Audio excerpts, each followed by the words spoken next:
Brīnišķīgās krāsas dabā ir iedvesmojošas unikāla materiāla izveidei. Modes dizainere Emija Vintersa jau ir to iepazinusi. Šī veida krāsa ir sastopama tādos materiālos kā morfošķirnes, taurenis un vaboles spārni, kā arī zemūdens zivīs. Materiāls liecas, pielāgojoties ķermeņa formai. Atkarībā no jūsu kustībām materiāli iegūst pavisam citu krāsu. Gadsimtiem ilgi audumus krāsoja, izmantojot ķīmiskus pigmentus, un daži no tiem bija ļoti toksiski.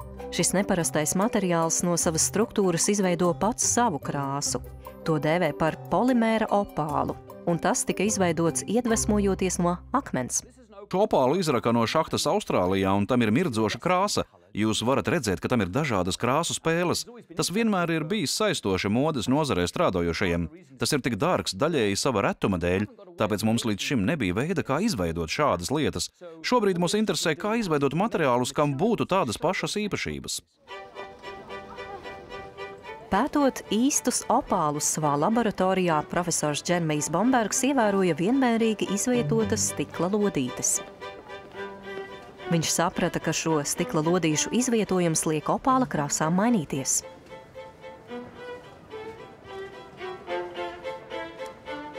Kas ir opāls? Iedomāsimies, mēs paņemam daudz apelsīnu un cenšamies tos salikt kopā.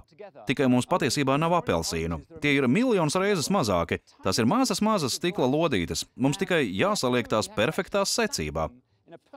Izdarīt to ar apelsīniem nav īpaši sarežģīti. Es tos vienkārši šādi salieku rindās. Opālam ir šie brīnišķīgie krāsu efekti tikai tāpēc, ka tie ir regulāri sakārtoti.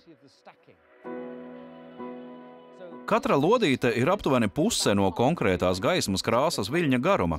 Ja tā ir caurspīdīga, gaisma izlaužas cauri un pēc tam atstarojas no apakšas. Tā atstarojas arī no augšas. Tādējādi mums ir visi šie gaismas viļņi, kas savstarpēji savienojas.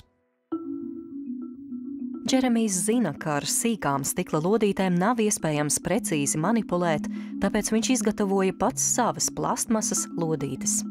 Mēs paņemam pilnībā caurspīdīgus plastmasas maisiņus un sagriežam tos, un tad mēs varam tos izspiest. Pēkšņi, kad tie tiek šādi sakārtoti, tiem rodas krāsa. Lai to izdarītu, viņš iespiež plastmasas lodīšu masu lentē. Šī ir lente, ko mēs tikko izgatavojām ar ekstrūdera palīdzību, un pašlaik tā ir tikai nanodaļiņu masa, kas nav nekā īpaši izkārtota. Vispirms mums no tās jāizveido plēve. Es jums varu parādīt, kā tas notiek. Šīs ir mūsu lodītes, tās nav sakārtotas. Ja es tās sakratu, tās sāk veidot ļoti skaistu režģi, gluži kā apelsīnu kioskā. Ja mēs tās sakratām pareizi, mēs iegūstam perfektu izkārtojumu. Un no gaismas, kas plūst cauri šai struktūrai, rodas skaista zaļa vai sarkana krāsa. Karsējot un saplacinot lenti, mikroskopiskās daļiņas tiek iespiestas sakārtotā fiksētā pozīcijā. Gaismu spēle caur lodītēm veido strukturizētu krāsu. Patiesībā mēs to varam griezt apkārt vairākas reizes, un kustinot to uz priekšu un atpakaļ, mēs iegūstam plēvi, kas izskatās apmēram šādi. Redziet, tā jau ir daudz zaļāka, jo visas lodītes ir fiksētas to pozīcijās. Tā tiek izgatavoti polimēra opāli. Polimēra opāla krāsa ir atkarīga no atstatuma starp lodītēm. Lodītes stiepjotās maina krāsu, jo atstatums starp tām mainās. Šis ir vēl nebijis jaunums modes nozarē, un kad mēs to parādām cilvēkiem, kas izgatavo apģērbu, viņi izmisīgi vēlas izmantot šo principu. Manuprāt, īpaši aizraujoši ir ne tikai šī materiāla krāsas maiņa.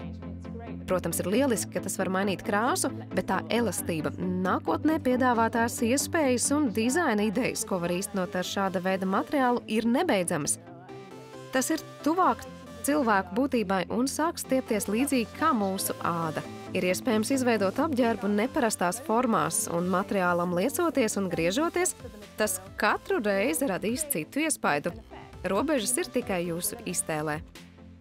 Džeremija polimēra opāls, kam ir potenciāls pārvērst to, kā mēs radām krāsīt visam, sākot ar banknotēm, beidzot ar krūšturiem, varētu aizstāt toksiskos ķīmiskos pigmentus.